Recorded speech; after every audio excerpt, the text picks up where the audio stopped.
So Ukraine is enjoying enormous success on the battlefield, politically, in many regards. And I'm going to explain exactly how their success is working out. I mean, they're just like, bam. And I'm going to talk about how long they can sustain it because it's only for a short period of time, I think. I'm going to talk about their success. I'm going to talk about the elections last night. I'm going to cover everything in about 15 minutes, so please stay with me. Okay, we're going to start right here.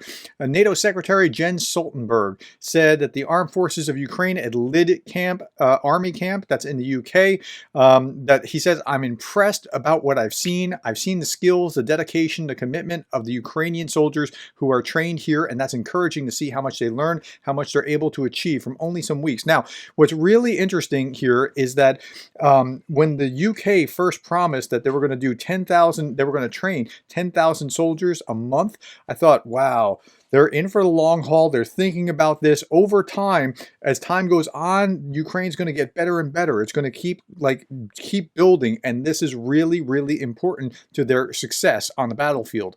Okay, Zelensky says we clearly understand what the enemy's plans are in Kherson, so we act accordingly. Here it says, we act accordingly, carefully, thoughtfully, and in the interest of liberating our entire territory. We strengthen our positions, break Russian logistics, consistently destroy the enemy's potential. So they're very targeted. They're very focused. They're efficient. I hate to use that word, but they're efficient. They're very focused on actually hitting things that matter and not going after things that don't matter. He also said this, step by step, we're moving toward the return of the Ukrainian flag to all our cities and communities. So while that's the end goal, they're going to take out a bridge or destroy a command post or make sure that, there's drone strikes that are keeping them scattered or whatever else. They're not doing what the Russians are doing. What the Russians are doing is just trying to create terror. Instead of Look, the Russians are spending time with million-dollar missiles to take out a residential building or to take out a playground or take out a electrical power supply. Now, the electrical power supply, I understand, has some effect, but it's not the same as taking out an enemy command post. And so the Russians are majoring on minors and the Ukrainians are majoring on majors. And over time, that adds up. Okay, so for example, the Kerch Bridge. Here, the UK Ministry of Defense today said the Russian efforts to repair the Crimean Bridge continue, but it's unlikely to be fully operational, get this, until at least September 2023. So the Kerch Bridge was really a punch in the gut. I mean, it was really significant. Now, the Crimean Bridge attack has disrupted Russian logistics supplies in Crimea and southern Ukraine. Remember, they could get it there safely, but now they have to really hang on to that land bridge that they just acquired, and so that puts new pressure on the Russian military in a way that wasn't there before. So this is important. Okay, Dennis talked about this, and I want you to hear what he has to say. So this is really kind of important stuff. Let me turn up the volume here and see what he says. That it was not a massive Russian attack. They still tried to attack recently from Svatove to this direction. They tried to attack and they lost around 500 mobilized soldiers. Did you hear that? 500 mobilized soldiers. Why? Because they keep throwing themselves, impaling themselves up against defensive lines that they should never be. They're like, tactically, they should never be doing this. So how those Russian attacks usually happen? Ukrainian army was able to put defense line, and we put our artillery systems there as well. And Russia usually tries to attack just straight to that defense lines. But they also have their defense, and they have several lines of it. So first, second, and the third one. The third one usually is where artillery is located, and also there are some supplies, food, and other ammunition stuff. Second, now it's smart that they have these lines of defense here, because if the Ukrainians can take Satova, if they can take this is a real crossroads town that will impair the Russian ability to be able to move materials around, because it's a major artery going through that. But this idea of attacking just because you have fresh recruits doesn't really work so well. And we'll come back to that in just a little bit. Okay, Kharkiv Human Rights Protection Group talks about how Russia destroys or damages over 11 1,200 Ukrainian hospitals and plunders others. Since the beginning of its full-scale invasion of Ukraine, Russia has damaged over 11,000 medical establishments, 144 of these totally destroyed. Ukraine's health ministry estimates the cost of repairing will be over 38 billion hryvnia. Now, what on earth are you doing by destroying hospitals? Like, it should tell you something that, like, if you're destroying a hospital, that's not the value of what you need to be going after. You need to be going after the soldiers that are shooting back at you, but they don't seem to be thinking that that's the way of conducting war. It's a war of devastation. It's not a war of killing your enemy so that you can win.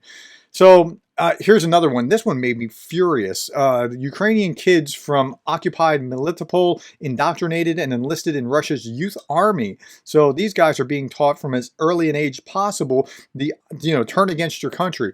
As soon as Russia seizes Ukrainian territory, what it does is it blocks Ukrainian media, replaces it with its own propaganda channels, and sets about ensuring that the total indoctrination of children. The aims are brutally simple: distort the facts, present Russia not as the aggressor, an occupying state, but as a liberator. Ukraine, after all, is the enemy, and they're trying to convince Ukrainian children that they must wish to fight and defend the aggressor state, which is Ukraine. So, I mean, this is like a total perversion against your parents, against your country, against what, right?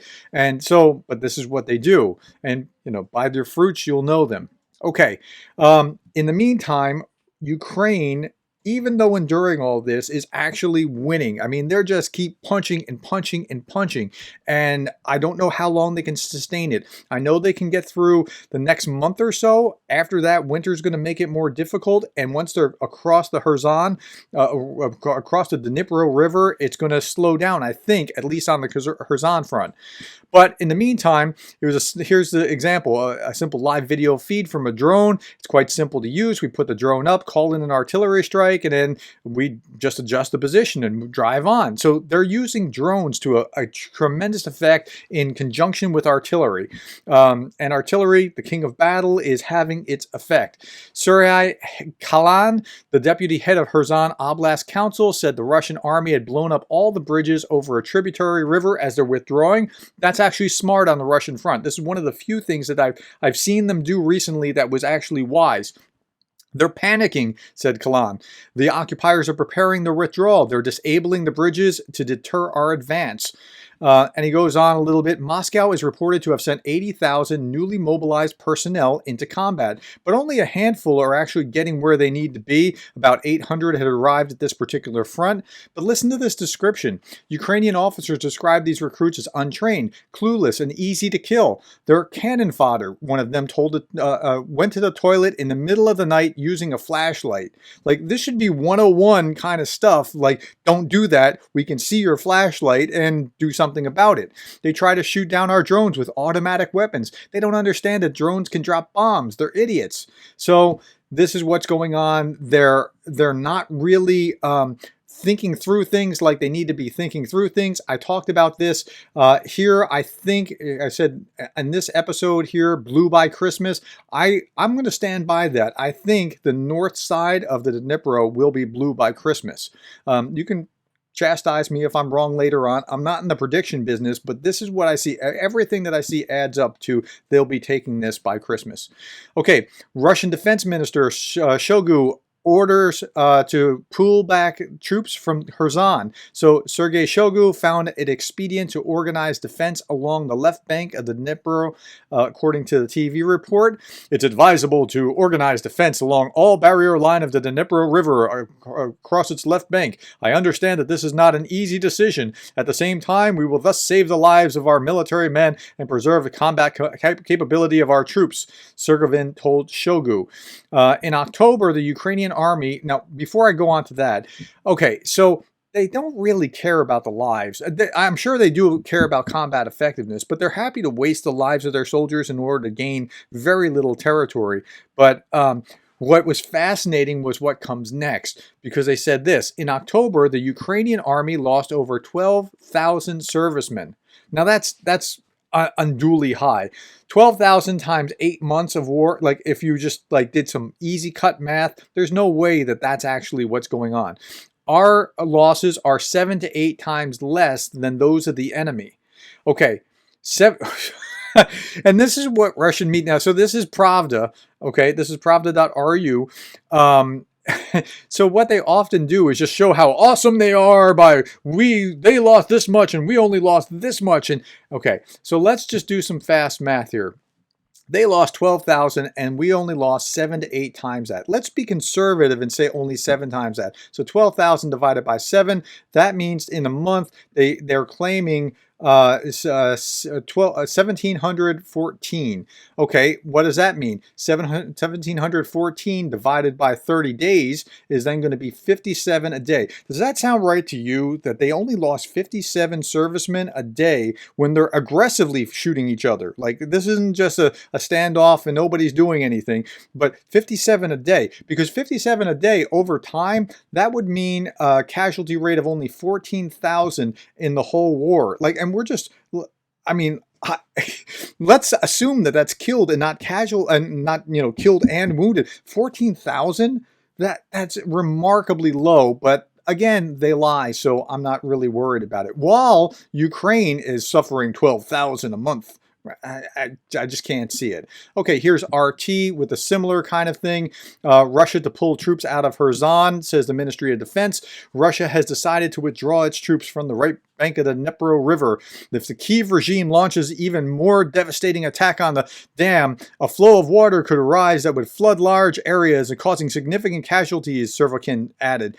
Why would Kyiv flood its own people out, like kill its own people that are living there? That doesn't make any sense. And then we get down to the bottom and we also see that 12,000 soldier figure, and it was 7 to 8 times lower. That's just nonsense. Okay, The Guardian talking about the same thing. Russian troops retreat from Kherson in the face of an advance. It's widely seen as a significant blow to the Russian president, Vladimir Putin, who only weeks after a high-profile ceremony in Moscow in which he announced the forever annexation of Kherson region with the other 3 regions, and will defend every inch. Well, they're not really defending every inch, so I don't know what is going on here. Let's talk about, this was somewhat sad to me because I've spent so much time with him. Kherson region deputy head Kirill Stremisov was killed. Now, I don't know if you remember Stremisov, but Stremisov was the one when Ukrainians were taking territory left and right. He's saying, nothing to see here. We're not actually losing anything. We're not like up there where they lost a lot of ground. We're going to stand like a gate against them. Remember this guy? Kirill Stremisov, he wasn't the sharpest knife in the drawer. He was the appointed head of this. Well, Stremisov was killed in a car accident. I don't know if it was a car accident. It could have been a car accident. I'm sure they still have car accidents during wartime, but he's not really done a whole lot here in this area. He was the Russian appointed head of the region. Stremisov was killed in a car accident in the Kherson region. This was reported by his personal driver. An RT source in law enforcement agencies confirmed reports about Stremisov's death. Circumstances of the accident are yet to be reported. I'm thinking, I'm not a conspiracy theorist, but I don't think it went well for Kirill. Either way, he's dead, so it didn't go well for him. I'm going to miss him because he added color commentary to what was going on. So, I'm not trying to be, cavalier with human life, but this guy was a real piece of work. I mean, he kind of reminded me of Baghdad Bob, like saying, nutty stuff that just wasn't true and was clearly untrue, as if we're all stupid. Okay, The Guardian, we were all completely exposed, says Russian conscripts. Hundreds were killed in the attack. Again, Ukraine is just taking it to them. It's just one thing after another. This now is in the east. A Ukrainian drone first flew over us, and now when I say the east, where Dennis was looking at earlier. And after that, their artillery started to pound us for hours and hours non-stop, says this soldier who survived the shelling. He told The Guardian, I saw men being ripped apart in front of me. Most of our unit was gone, destroyed. It was hell. So we're talking about up here, and that's the area that Dennis was just talking about in that little clip that I showed. And many who survived are losing their minds after what happened. No one wants to go back, he said. We were completely exposed. We had no idea what to do. Hundreds of us died. 2 weeks of training does not prepare you for this. That's right. And this is one of the reasons why Ukraine is prevailing and Russia's not. You can rush servicemen up to the front, but if they're not actually prepared, they're just going to get killed at a faster rate. So Where the British were actually taking and training and really working through 10,000 a month and working through this. Yeah, that's the difference. I'm a big believer in education, okay? And I'm telling you, everything in me tells me this is going to be part of Ukraine's secret sauce. And this is one of the things that Russia's going to lack. But again, they just have plenty of people. So they're going to have a second mobilization somewhere down the line if it doesn't end. So we'll just keep seeing how that works. Okay, we're completely exposed. 2 weeks of training doesn't prepare you for this. There were lots of dead. They were just lying everywhere, their arms and legs torn off. The shovels we used to dig our trenches are now being used to dig out the dead. I mean, wow, that's something. Okay, let's turn to Pravda. Zelensky's condition for talks with Russia are unrealistic. Why? Because he won't relinquish ground. So that means that Zelensky's conditions are demagogical. Okay, but if that's the case, wouldn't Putin's conditions also be the same? No, no, no, no. He's Putin after all. Okay, Russian ambassador, the USA interest is paranoid about war of attrition with Russia.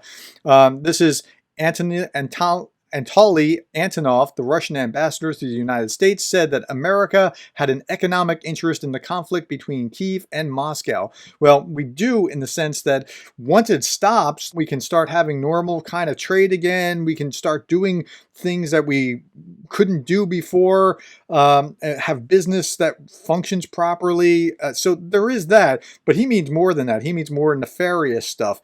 However, the United States continues to adhere to the war of attrition playbook with maniacal persistence, he said. It goes about the attrition of everyone, Ukrainians, Russians, Europeans, and common Americans too, and they say the war with Russia to the last Ukrainian. Now, that last line's really interesting. It's not that America's going, hey, let's fight till the last Ukrainian. It's that we are arming them, because if you're willing to defend yourself and stand up and be counted and whatever, I feel like a moral obligation to make sure that you can fight off the bad guys. So I think that's what's going on there. On November 5th, retired U.S. Lieutenant General Joseph Keith Kellogg, a former national security advisor, was giving an estimate of $2.5 million an hour. That's how much the United States has spent. And this is military alone. There's also, other humanitarian assistance that goes with it. And that brings it up to twice, maybe 3 times that, not quite 3 times, but more than twice, probably 2.5 times that. The American taxpayer money, and again, without any accountability, he stressed. Okay, so maybe there is a lack of accountability. It's more important to send resources than it is to actually stay on top of everything when there's an emergency situation. But what they're trying to do here is peel off Americans. Like, we're going to convince them that, oh, isn't this terrible? Like, if you just weren't funding this, you would have your, it's true, we would have it in our own coffers. But you have to think about it like this. If I live in a high crime neighborhood, I can't skimp on the security system or the handgun, however I'm going to play it. I can't skimp on certain things because, and this is what's going on in the world. There is actually a legitimate threat, and you have to address it now while it's small before it becomes World War III. So that's what's going on. Okay, next article. Russia's hope for a Republican landslide to hurt Ukraine are vanishing fast. Now, I mispredicted one thing, Russia's response, because we don't have the evidence yet, and I'm going to talk about the elections here. So some of you are wanting to chastise me because my Democrat friends out here who are liberal friends who don't, why are you talking about this? I wish you would be quiet about being a Republican. This is who I am, right? If the rest of what I say is contaminated by that, I can't help things. But so I see things in a certain way. And by the way, I stand by still that the Republicans are still going to have the House, and probably by a decent margin. And I'll show you how in just a moment. But I predicted that the Russians would be making hay of this because they seem to think that the Republicans would be better for their situation than the Democrats. There have been fears of a Republican landslide in the midterms could lead to a cut in funding for Ukraine. I don't think that's true. I talked about that in the last few episodes. Moscow is seen to favor a win for the Republicans in the midterms in the hope that a bigger power shift could bring about a change in U.S. foreign policy toward Ukraine. I think that's pie in the sky. And so does, here is a great quote. There's no significant downside pressure on U.S. military support for Ukraine through the end of 2023, said Ian Bremmer, founder of the head of Eurasia Consultancy Group. Ian Bremmer is a big name. He's nobody to turn your nose at here. Furthermore, most Republicans remain staunchly committed to Ukraine's support, despite House Minority Leader Kevin McCarthy's announcement of no blank check. I think that's exactly true. I know that there's a fraction of Republicans that think the other way, but they're mostly worried about World War III. They're not like anti-Ukraine or anything. A Republican-led House, the GOP congressional position, at least in the near term, will be the U.S. gives military aid and the Europeans give financial aid, which changes little on the ground. And I think that's a really good summary of what will happen, regardless of what happens. But here's what happened. So let's look at this. U.S. congressional elections, Russia cold-blooded, Ukraine shocked. Okay, so here is the Kremlin is carefully analyzing information about the progress of congressional elections in the United States, but does not attach too much importance to it. Why? Because we don't know yet. Now, this is going to reverse in a couple of days when we find out that the Republicans have taken the House, and then they're going to say how Biden has been just so beaten up by these midterm elections because he supported Ukraine. It's not because he supported Ukraine. It's because there's natural turnover between parties, and that's how it works. Now, U.S. President Joe Biden, again, this is Pravda. U.S. President Joe Biden warned that Republican victory would make the period in the next election, 2024, difficult. If we lose the House and the Senate, it's going to be a horrible 2 years. The good news is I'll have a veto pen, Biden said, as CNN reported. Earlier, Antonov, I just talked about him, the Russian ambassador to the United States, said the Russophobic consensus would preserve in the U.S. Congress regardless of the outcome of the elections. He's right. I mean, no, it's not Russophobic. It's actually stop doing that to your neighbor, because we weren't Russophobic, as you call it, before you invaded in 2014, yes, a little bit. But in 2022, when you invaded, we're like, look, can't let this happen. Okay? Now, no matter who wins the election, no matter what happens in Congress, this Russophobic consensus will persist. He's right, and so is Ian Bremmer in the last article. It's going to persist. So if you're concerned about Ukraine, whether you're a Republican or a Democrat, it doesn't really matter. There's still support there. Okay, so let's talk about the election. 538 before the election predicted this. This is how many House seats we expect each party to win. There's a 80% chance of Republicans holding between 214 to 246 seats. Here's what it actually looks like right now. You need 218. So there's 80% chance that you'll have between 214 and 246. And you need 218 for the majority. As I'm filming this right now, we don't know exactly where it is. There's about 60 seats, I think it's 58 seats right now left. Okay, so the Democrats hold 176, 206 are in Republican hands, and that means the Republicans only need about 15 to actually have the majority out of the about 60 that are left. So it's probably, and it's just some are taking longer to report than others. It's not necessarily that it's too close. It could be too close in many regards or in many situations, but it also could be that they have mail-in ballots or other circumstances that are causing this to happen. So that's where we are. So if you have an even split of those, I think it's 58 actually, not 60. If you have an even split of that, then 29 on either side, it's still a Republican victory by a pretty good margin. And then if it could break either way from there.